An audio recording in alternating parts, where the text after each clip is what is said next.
first episode of Bedside Manner with It's Blaize, which is me. I decided to start doing this to pretty much do, hopefully quickly this time, I promise. I tend to ramble on like I'm doing now, but I wanted to do this just to talk about random, totally random, just out of nowhere kind of little tiny chats that I'm doing, just lounging in bed where my makeup looks awful and I'm not really made up and I'm just chillaxing and relaxing, and just wanted to start doing this from now on. So if you think this is a good idea, give it a thumbs up, and if you don't, then don't continue watching. Okay, so this first episode is going to be entitled "I was violated by a doctor?" And I think two people outside my family knows about this. And it happened just a little over a week and a half ago. As many of you may know already, I suffer from chronic bladder infections. And I'm pretty much at the doctor's or urgent care at least once a month with bladder infections, where they give me antibiotics and yada yada yada. So a week and a half ago, I went to urgent care. I'm not going to say which one or what the name of their practice is, and I'm not going to use the doctor's real name. So let's call him Dr. Giggles. Okay? So my father drove me to urgent care. And when you go to this urgent care, and I think to most or all urgent cares, you don't get to choose who you're going to see. It's random. It's like an emergency room that's in a strip mall. So I went there about a little over a week and a half ago, like I always do, and I was complaining of a raging bladder infection, and I just figured I'd go there, get my, have them test my urine, have them examine me, get my vitals taken, and get my script and go home like I do like every month. So I didn't think anything would be different about it this time. So I get in the exam room after giving my urine sample, and my father's out in the waiting room still, and the doctor comes in, and already, like, immediately I get this, something's not right about this guy. He's like middle-aged, balding, really heavy, and he just looks like the average chomo. So already he was giving me the creeps, but I was like, you know what, just do it, get out of here. Now, I have been examined for bladder infections, like I said, pretty much on a monthly basis, so I know how everything goes. When he asked me what I was here for, I explained to him, and yes, since I do have an anxiety disorder, I do, when I'm panicking or in an anxiety state, I do tend to like ramble or talk really fast. But I didn't think I was doing it at this time because I wasn't really having a panic attack. I wasn't really nervous at all. But apparently he came in and he was talking like really creepy.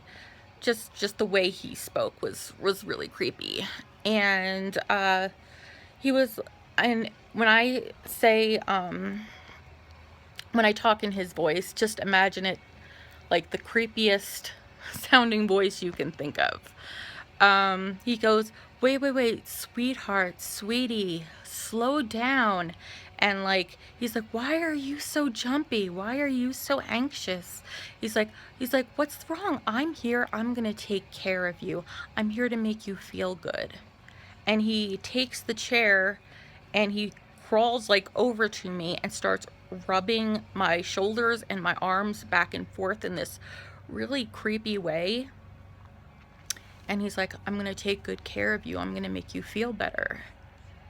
And since I've had, I'm not going to go into that, but since I've had experiences in the past, I froze completely. In my head, immediately I was wanted to say, please stop touching me, and this is not appropriate. But I froze, as a lot of girls do, when stuff like that happens. Yeah. So he was talking to me, and he was like trying to get really personal with me. And I was like, I just, I'm here every month. I just need my antibiotic, and, I'm done. And he was like asking me a lot of questions that are not appropriate for this kind of thing and have nothing to do with this kind of thing. And then he takes me to the table to go lay down, the exam table. And I'm like, all right, whatever, all right, we're getting, done with this. And he asks, and keep in mind, as I said before, I get these exams at, once a month. So for the past 11 years. So I know what to expect, and I know how it's done. He asked me to lift up my shirt all the way to the bottom of my breasts. And that's not something they typically do when they're checking for bladder infections. They may ask you to lift your shirt a little bit to press on your bladder and on your stomach, but not as far as up as he made me lift mine. And he was just kind of making these noises like, okay, So after that, he was pressing on my stomach, and he was asking me if it hurt. I did that, and I was still shaking and frozen. And he wasn't wearing gloves, and that was creepy in itself, because you're supposed to wear gloves all the time, no matter what, if you're a doctor. So Dr. Giggles then proceeds to say, all right, lower your pants, sweetie, a little bit so I can, look under there. So it was only a little tiny bit, and that's not really the part that bothered me that much, but the part was with no gloves on. He wasn't touching on my bladder only. He went very far down and was still making those creepy noises. And he touched my vagina, and he was very close to going inside my vagina. And I couldn't even answer him when he said, does this hurt? Does this hurt? How does it feel when I touch there? Is it tender? I think it's tender when I touch there. And I'm just laying there just like that. And I was wearing my bracelet. I don't know if you guys, yeah. I was wearing my bracelet that I got at that vintage shop that I showed on one of my videos. My bitch bracelet, which I can no longer wear anymore because of this incident. Because he saw, Dr. Giggles had seen my bracelet, and he said, you got a naughty word on your wrist. And I was like, He's like, do you want me to tell everyone that you're a naughty girl? And I was terrified that he was going to really go somewhere where there's no turning back. And he kept talking about me having kids, and he just was just like, you're in good hands. I'm gonna take such good care of you, beautiful. Don't you worry. And he was like, what can I get you for your medicine wise? Because your urine came back and it's positive. He's like, it's very yucky. And I was like, very yucky? And I was like, I just want my Levaquin because that's the one that works best for me and makes me the least sick. And he's like, Levaquin, but doesn't that make you bothered down there? He's like, you get a yeast infection if you're on that medicine. You don't want that. It's a yucky, you don't want to be yucky down there. And I'm like, no, I don't get that reaction from this. And he's like, then you're the first girl I've ever met who doesn't get that. He's like, you're lucky. And I was like, uh-huh. And he was offering like more medications to me. He was like willing to give me whatever I wanted. And I was like, no, can I please just get the Levaquin? I'm good. Just give me the Levaquin and I'm done. I'll be out of your way. He's like, okay. He's like, well, don't worry, sweetie. I want you to relax. And just kept rubbing me and just saying, just sit here and relax and I'll go type up the script for you. He's like, just stay relaxed. And that was that experience. I immediately, as soon as Dr. Giggles had left the room, I messaged my mother and I told her what had happened. Of course, her first response was, we're going to the police right now. I'm coming down there and we're going to the police. And I was just like, no, I just want to come home and I just want to scrub my body down in the tub. I just want to come home. I'm freaking out. I feel disgusting. I just want to go home. And my mother was like, no, I am calling the police. He practically almost raped you. And I was like, no, let me explain the story better to you when I get home. Just don't do anything. I just want to come home. I don't want to make a huge deal out of this.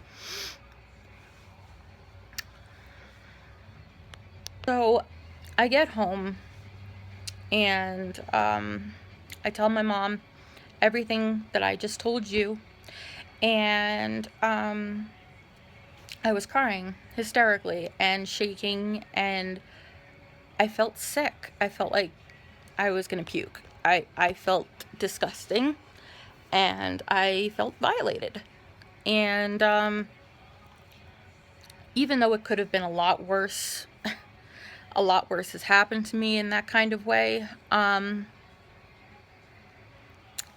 Yeah, my parents have decided that it's no more male doctors for me. And if I don't have another choice, then somebody has always got to be in the exam room with me, because I'm never going to be left alone with another male doctor again, and I don't ever want to be left alone with another male doctor again. Like I said, I've had experiences with a couple people in the past. You know, I was raped in my first relationship pretty much on a daily basis. And since he had me brainwashed and so scared, I didn't think it was rape, even though I knew it was rape. But yeah. And by somebody who lived down the street from me, I was sexually assaulted as well. So it could have been worse. And I'm not going to go into that any further right now, any of those situations right now. But I want this to be a lesson for all of the girls, and I guess guys too. If you are ever in a situation, no matter who it is, a doctor, a lawyer, a boyfriend, whatever, where you feel uncomfortable with somebody who is making you feel uncomfortable sexually and making you feel violated, do something about it. Don't do what I did and just go home and scrub yourself raw in the bathtub and cry. Because these perverts, these animals can't get away with things like this. Another reason I didn't want to go to the police was because he's in the medical profession, and you have no idea how hard it is to go up against somebody in the medical profession and win. And we just do not have that kind of time or money or anything like that to like open a case on something that he didn't rape me. He was very inappropriate with me. And I can just go online and bash the crap out of him and tell, like, on Yelp and everything, and I can go and tell them about what he did and my experience with him, and that for me is good enough for now.